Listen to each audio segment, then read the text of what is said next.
Hi, Alice. Lovely to see you.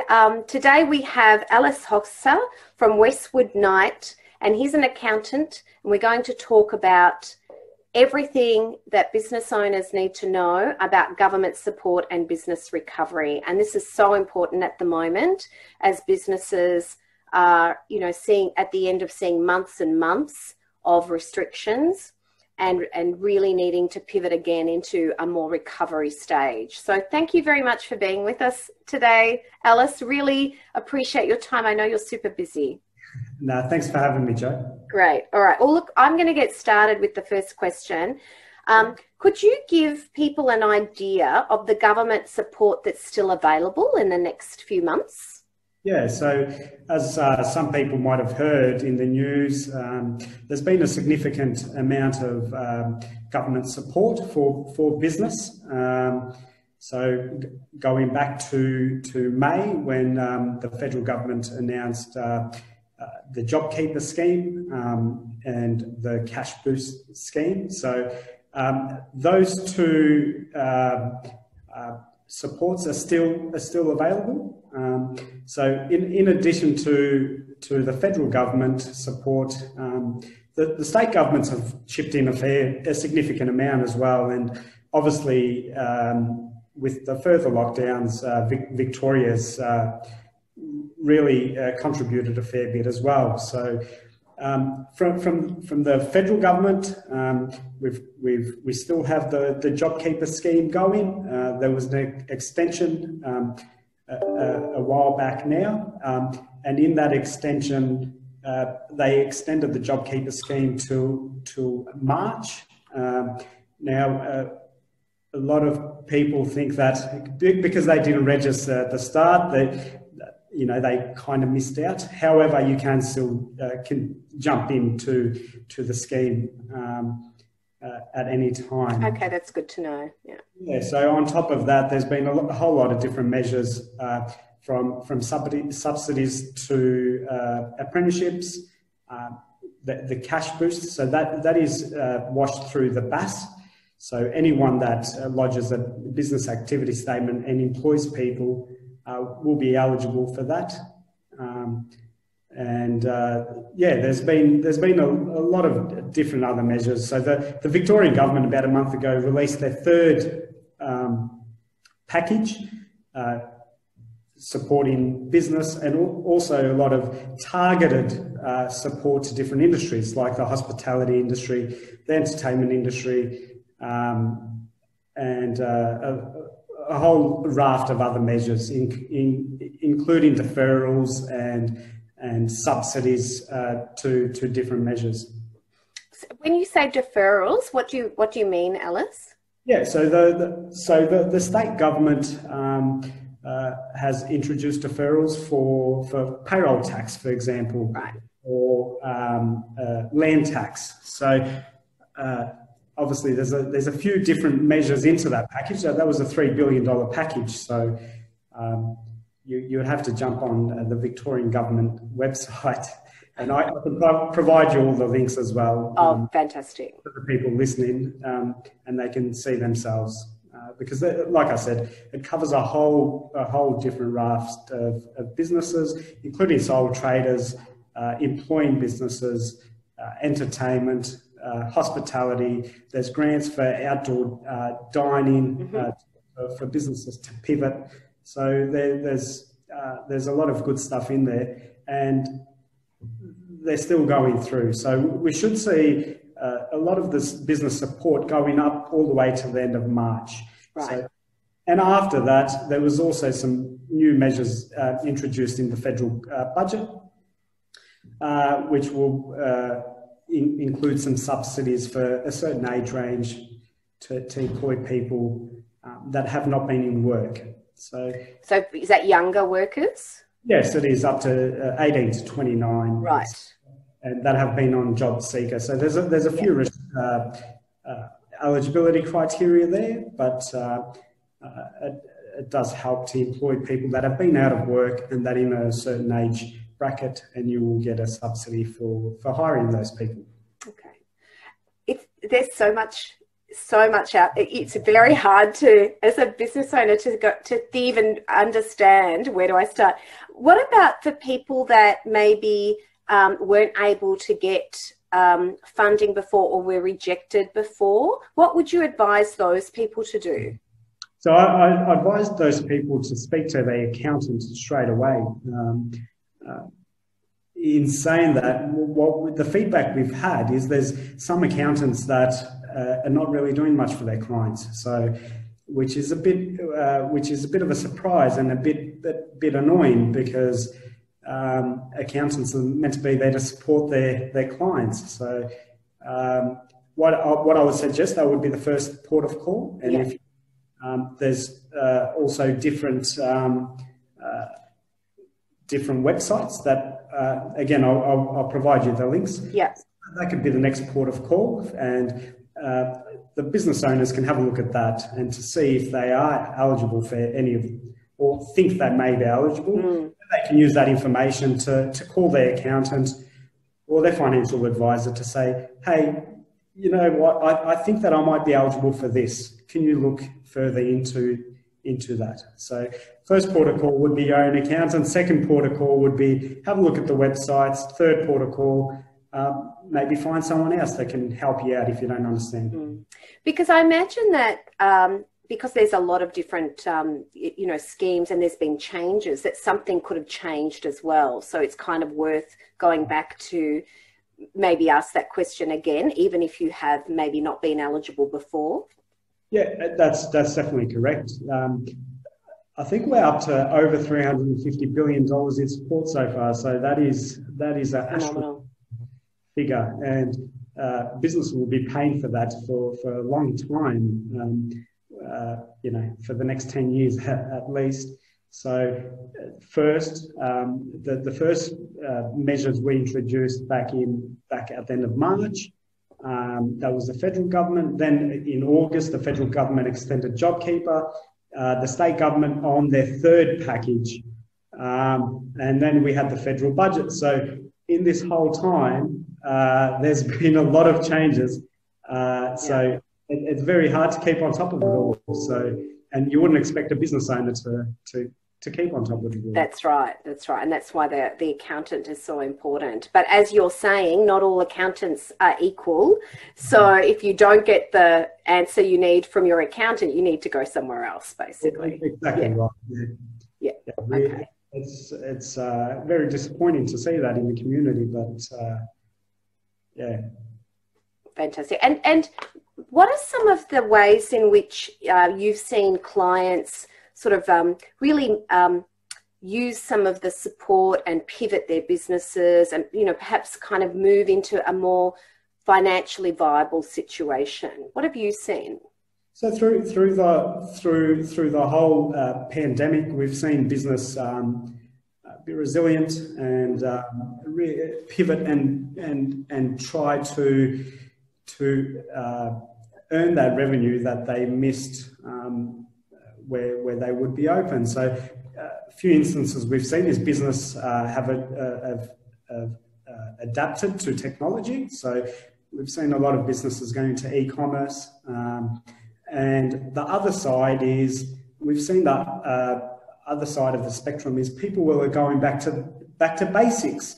So if I can share with you, there was a client of ours that is a milk distributor. So they've gone back to providing a milk to your door solution where they first started 30 years ago. So they brought back the milkman. Wow, that's fabulous. Yeah, it's fantastic to see. So, I've used the service myself, and it's really great to see that person handing over your milk and your dairy products, and staying away from the supermarket. Yes. And in the business adaptation, it's not just e-commerce, but we've also seen the fitness industry, for example, go into online classes and successfully do that. And I've seen that firsthand from clients. So technology and going back to basics, I think, are the two areas that that businesses really adapted. A third area, and with government support, the government is really trying to push businesses to outdoor dining in the hospitality space. So with some government support as well. So I think in the next 12 months, we'll see a lot more outdoor dining in Melbourne. Yeah, which will be wonderful for the vibrancy of the city. We'll just have to get used to the cold weather when we're doing that. The weather and the four seasons. That's right. That's right. The umbrella has to be handy. But yeah, so there's that support will come in the way of grants that help businesses create that space outside. Yep. There's some government support there from the Victorian government, as they announced in the $3 billion package in about a month ago, and that's live. And hasn't expired. So if there's anyone out there in the hospitality space that has a restaurant and has the capacity to do outdoor dining, there's support there. Yeah, okay. And when we talk about different industries, Elis, I know that some industries have been affected in different ways through the whole, through this whole kind of pandemic experience. And I'm sure that will continue because we're obviously going into the, we're still in the impact of that and the aftermath of that impact. What do you think are some of the industries that maybe have performed better or will perform better in these circumstances? Yeah, another very interesting thing that we are seeing, there's been certain industries that have really thrived and performed much better than before the pandemic. One industry is the food industries. So what we're seeing is a lot more people staying at home, buying food from the supermarkets, the butcher shop, the fruit and veg shop, and that goes back to the farmer. Yes.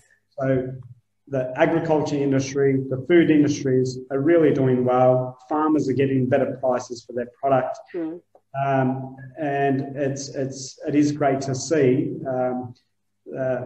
these industries really doing well when, in the middle of the pandemic. So yeah, exactly. And are there any industries that you feel like are being left out? Left out of the funding and stuff like that? No, not really. I think the government have really done well, especially the federal government have really done well with their support. So there hasn't been any discrimination.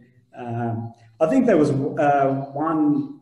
I think they ended up pulling out childcare centres out of the JobKeeper scheme. So I didn't really quite understand that or why they'd done that, but I think that's the only industry that we've seen that have been left out of something. Right. And just in that, I guess, even with support, there's still been quite a lot of pain felt by business and a lot of anxiety about the future, etc. How do you see the future for small and medium-sized businesses? Yeah, it's interesting you note that because at the start of the pandemic, we were working 7 days. We had clients calling every day because there was a lot of uncertainty. And then as the government support came out, businesses were much better. They felt much better about the future.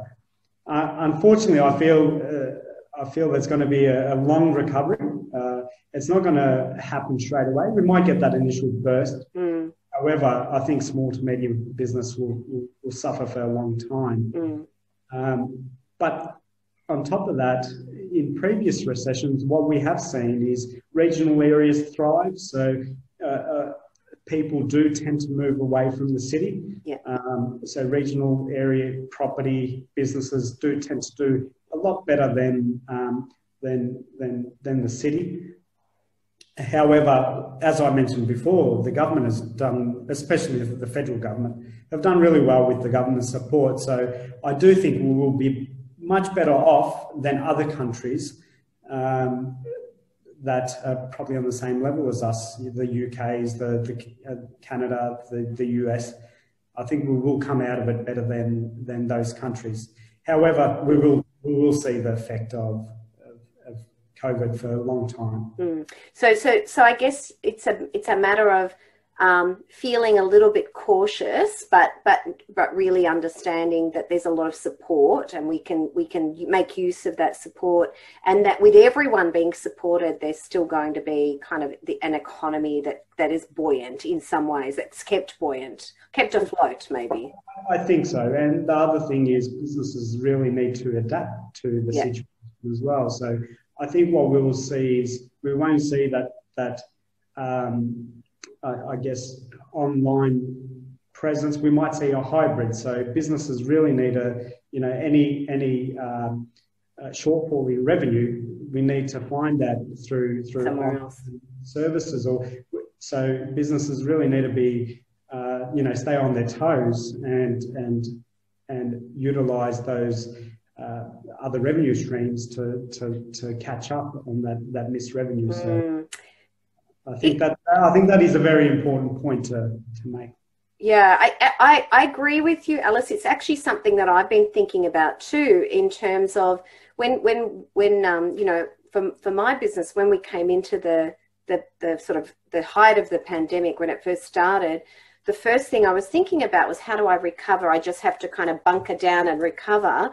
But now I'm thinking, if I actually take my eye off the growth ball, if I take my eye off opportunities, I'm going to miss opportunities to grow as well.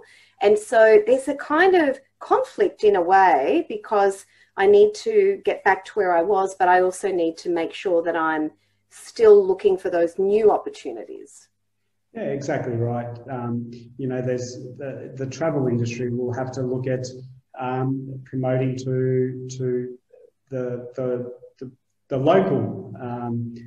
The Victoria, the Victorian travel industry will have to look at promoting to Victorians and such, instead of counting on that international on the international people coming through. And obviously, Victorians hopefully will stay in Victoria and spend money in Victoria to help those businesses. Yeah, well.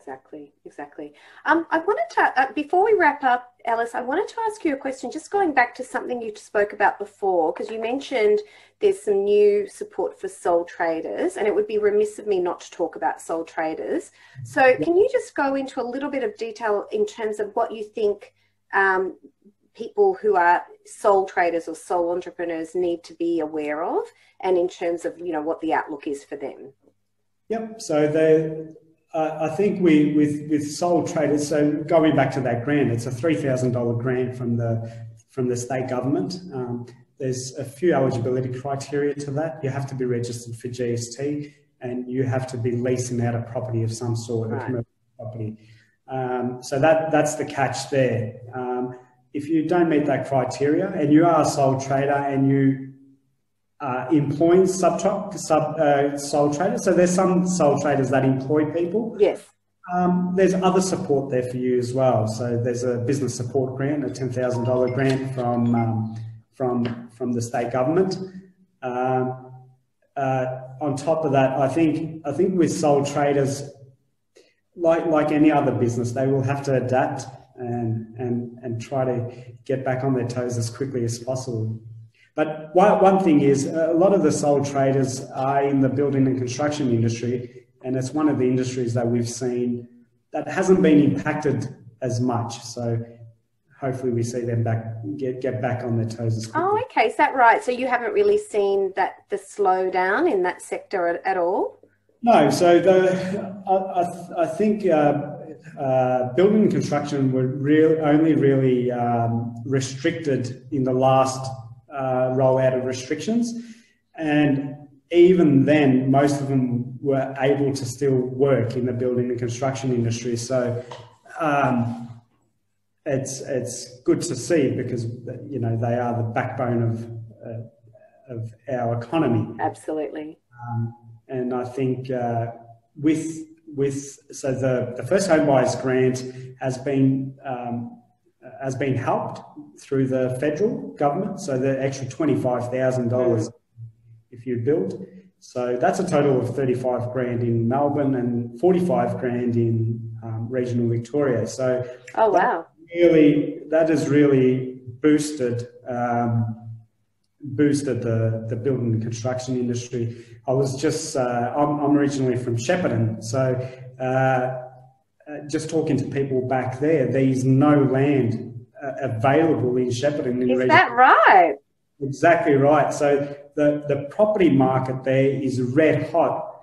And then we look back in Melbourne, it's a completely different picture. So, and we were talking to some building companies there. They've sold the amount of houses they sell in a year in a month. Amazing.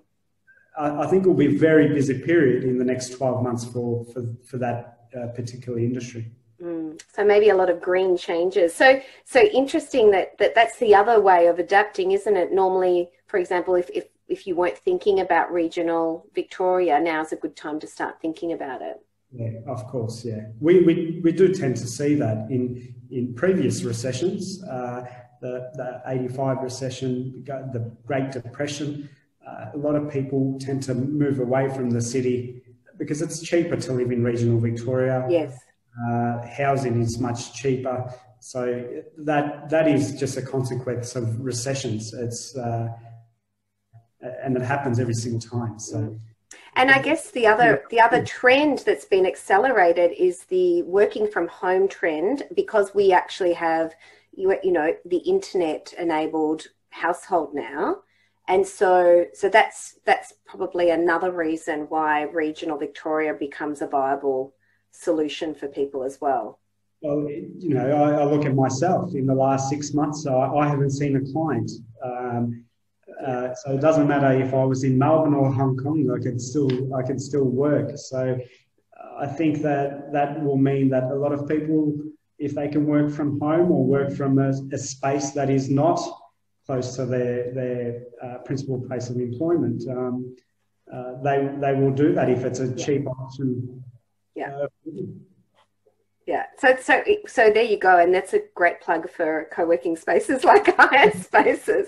But in all seriousness, I think it's interesting. It kind of goes back to what you were talking about before. Adapting is actually about kind of taking up new technologies, but also going back to basics. And I think working close to home or working, in your neighbourhood or at home is about kind of going back to basics anyway. Not spending the time and the stress and the money on commuting, not kind of having a smaller environmental footprint for ourselves as well. So there's a benefit to that. Yeah. And exactly right. So I think you're on the money there. I hope so.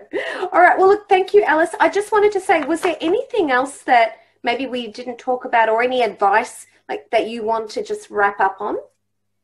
Yeah, I think it's very important for small business owners to really know what is out there, and if they don't, go and seek the advice and find out what you are eligible for, because the government is doing a lot to ramp small to medium business up, and they're giving away money. So use that to adapt to get your business back up and running. Yeah. You will need to adapt, stay on your toes, and customer service is number one at the end of the day. Yes, those relationships. Great. Thank you so much, Elis. I really appreciate your time. I know that getting a hold of you is sometimes a bit tricky, so thank you so much. And we'll put the links at the bottom of this video so people can kind of go to those links, and then we'll make sure we put your details there too, so that if people want to contact you, if they're not happy with their own accountant, we can actually send them your way. Yeah. All right. No, me, Jay. Thank you.